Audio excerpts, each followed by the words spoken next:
Okay, so last night you were supposed to read pages, what was it, 50 through like 73 or something like that? 74?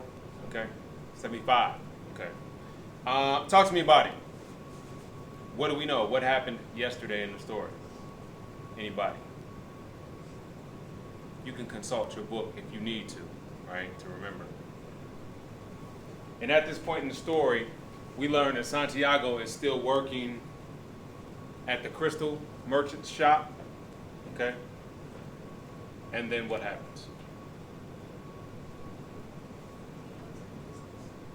He helps his business, right? So he begins working there, and Santiago is sort of, sometimes you bring somebody new in, they have fresh perspective. He's looking at the business in different ways and making suggestions, okay?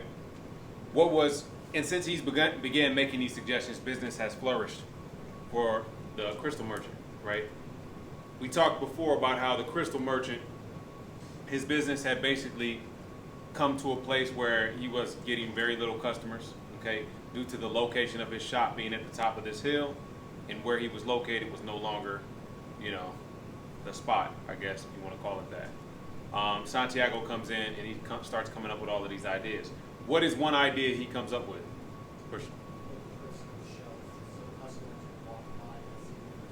Absolutely, right? So he says, let's make a display case. And you've seen this at other stores, right? Especially if you shop in a big enough city and there are a lot of little shops, sometimes there'll be something sitting outside for you to look at. And even in the bigger stores, the fact that the storefront has a window, it sort of serves the same purpose, right? So he says, let's put this crystal display out front. And what is the owner's concern? They'll break, right? Some people are going to walk by and bump into it. It's crystal. It's delicate, okay? And so the owner has these concerns.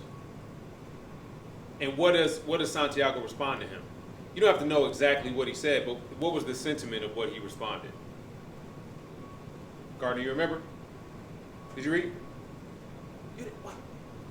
Gardner! Oh, what is going on? Cannon, you read? Hickman, did you read?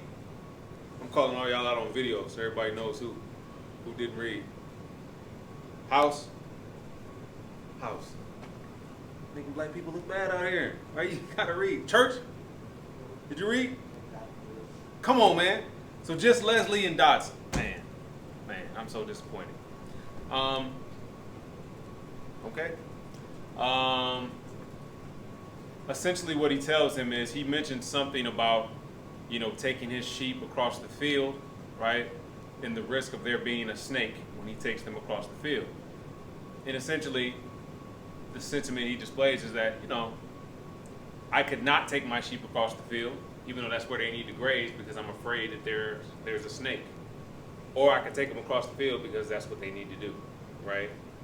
And the message in that is simply, in life, sometimes when you are risking things, well, there are going to be risks associated with progress sometimes, okay? So yes, placing this crystal display out front, there's the risk that somebody's going to bump into it and break it, but at the same time, there's the potential that it's going to bring in more customers and make us more money, okay? Okay. At some point during this chapter, he decides that he is done, right? Like he has saved up enough money, okay? And he decides to move on, right? He decides to move on. So I'm not going to get into super detail about him moving on because you should have read that, okay? Those of you who read, you know what's up. All right. Your assignments for today. The first assignment, so if you have your iPad out, you should be looking at the agenda if you're not, right? Kyle, they still didn't get you an iPad? I'm going to send you down to tech services at some point and see if they have one. Do you have yours, the broken one? You can take it down there at some point today. First assignment is the omens assignment. It says, as you read on a sheet of paper, list the omens that are shared throughout Santiago's journey. Provide at least 3 with a brief description. There have been lots of omens already. This assignment, and it says on the agenda, is going to be due when the book's over. By the way, we should be done with the book in about the 21st to 22nd. So not very long, right? We'll wrap this up and move on to bigger and better things. By then, some point before then, the last day, I will expect your omens assignment to be turned in. My advice to you is, if you know you can find 3 omens, just get it knocked out and get it turned in, and then don't worry about it anymore, okay? Because if you procrastinate, you likely will forget. So that's that. You need to find 3 omens, and then you need to give me a brief explanation of the omen, right? Tell me what it is. Tell me what it's supposed to mean. An omen, again, is a sign of something to come. There are good omens and bad omens. Sometimes it's a signal that something bad is going to happen, or a signal that something good is going to happen. You need to tell me what the omen is and basically what it's signaling, okay? So that's the first thing. Also, the assignment underneath it says the Englishman. Now, if you have read this assignment, you're probably going to blaze through this assignment a little faster than those of you who haven't read. So Leslie, Christian, you guys got a leg up, okay? Questions are pretty clear. The Englishman, and we are introduced to the Englishman in our last reading section. The Englishman and his goals are described on pages 67 to 82. What is he looking for? Give specific examples from the text, quotes, and page numbers. So when you tell me what he's looking for, you need to back it up and give me evidence. If you do not do that, if I do not see quotes or page numbers, wrong. I won't even read it, okay? 2, what does the Englishman demonstrate for Santiago that he already knows? A couple things might fit here. 1 specifically comes to mind. 3, on page 81, so it's giving you the pages to look from. The Englishman says that progress made at the crystal shop is an example of the principle of the soul of the world. What does he mean? How does he define this? Same thing, access the book, okay? And then 4 and 5 gives you a passage, something I've pulled from the book, okay?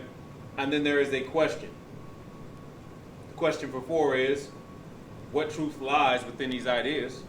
And the question for 5 is, what places and experiences make us feel small? So the last 2 questions, especially the final one, is more of a personal reflection sort of question as it pertains to the book. Okay? Okay? Any questions about that? Today's reading section is 75 through 92, I think. Is that what it says on the agenda? 75 through 92? Okay. We're going to go ahead and read a little bit of that now, and then I'll give you time to go back and knock out whatever it is you need to knock out. Questions? Questions about the book? Questions about the assignment? Questions about life? Questions about your love life? Mr. Henderson has all the answers. All right, we'll go ahead and stop there.